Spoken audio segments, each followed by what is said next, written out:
Climate change के खिलाफ life में यूनिटी ही सबसे महत्वपूर्ण फैक्टर है।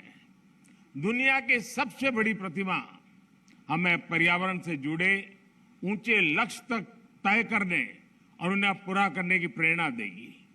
साथियों, जब प्रतिभान विशाल होते हैं तो कीर्तिमान भी विशाल होते हैं।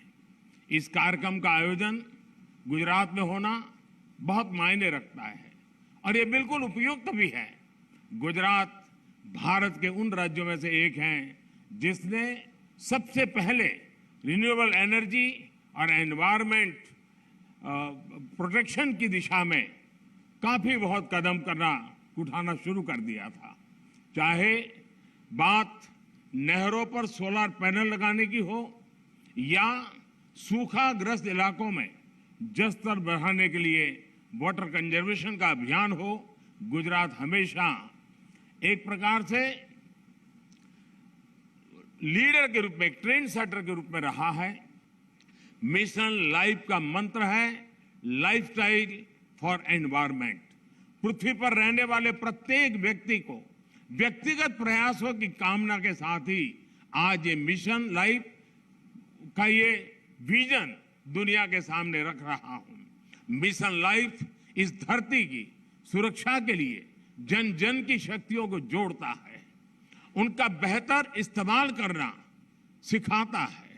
मिशन लाइफ क्लाइमेट चेंज के खिलाफ लड़ाई का लोकतांत्रिक डेमोक्रेटिक एक प्रकार से उसका विस्तार कर रहा है, जिससे हर कोई अपने सामर्थ्य के हिसाब से योगदान दे सकता है।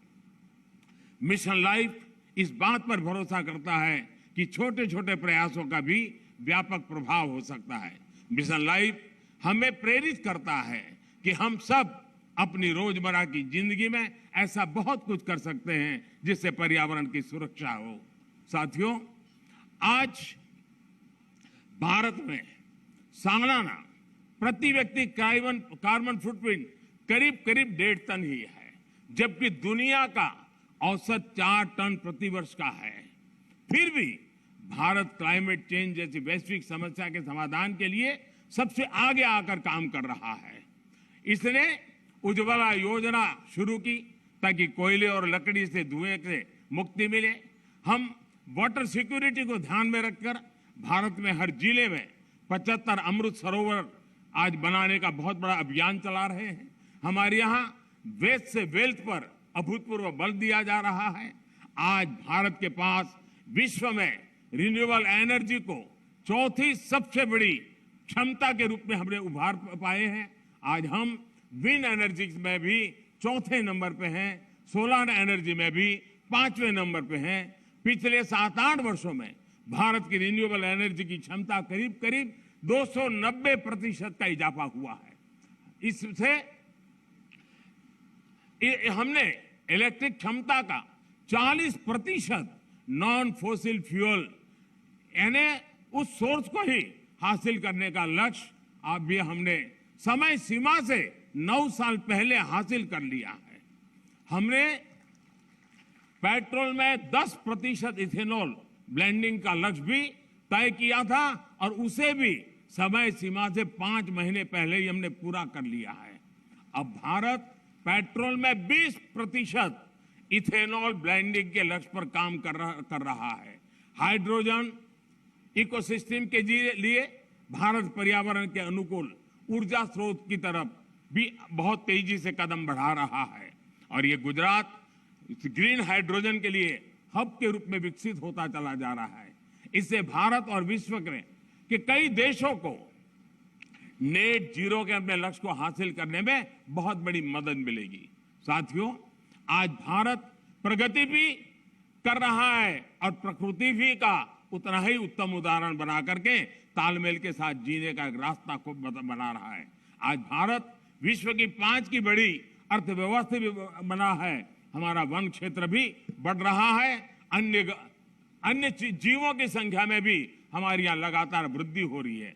भारत अब दुनिया के साथ अपनी भागीदारी का और ज्यादा बढ़ाना चाहता है।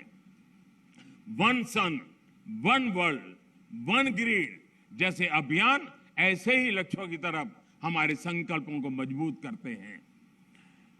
Collision for disaster resilient infrastructure, इसके निर्माण का नेतृत्व करके भारत पर्यावरण सुरक्षा के प्रति अपनी अवधारणा से दुनिया को अवगत करा चुका है। मिशन लाइफ इसी कड़ी में एक अगला कदम है। साथियों, सेक्रेटरी जनरल एंटोनियो गुटेरेस मेरी इस बात से सहमत होंगे कि जब भी भारत और संयुक्त राष्ट्र ने मिलकर काम किया है, दुनिया को बेहतर बनाने को नए रास्ते मिले हैं। भारत ने अंतर्राष्ट्रीय योगा दिवस का प्रस्ताव दिया था, जिसे संयुक्त राष्ट्र को समर्थन दिया था, और आज संयुक्त राष्ट्र के समर्थन के कारण दुनिया के करोड़ों लोगों के स्वस्थ जीवन की प्रेरणा का योग एक कारण बन गया है। वैसा ही एक उदाहरण इंटरनेशनल ईयर ऑफ मिलेट का है। भारत अपने पारंपरिक और पर्यावरण के अनुकूल मोटे अनाज से दुनिया को जोड़ना चाहता था। संयुक्त राष्ट्र ने इसका भी समर्थन किया। हम अगले साल इंटरनेशनल ईयर ऑफ मिलेट मनाने वाले हैं, लेकिन अभी से दुनिया भर में इसकी चर्चा प्रारंभ हो चुकी है। मुझे विश्वास है कि संयुक्त राष्ट्र के समर्थन से मिशन लाइफ को विश्व के हर कोने में, हर देश में, हर नागरिक तक पहुंचाने में बहुत बड़ी सफलता मिलेगी। हमें एक मंत्र को याद रखना है, प्रकृति रक्षति रक्षिता, अर्थात जो प्रकृति की रक्षा करते हैं, प्रकृति उनकी रक्षा करती है। मुझे विश्वास है इसी मिशन लाइफ पर चलते हुए एक बेहतर दुनिया का निर्माण कर पाएंगे। हमारे चैनल को लाइक, शेयर और सब्सक्राइब जरूर करें और नई अपडेट्स के लिए बेल आइकन दबाना ना भूलें।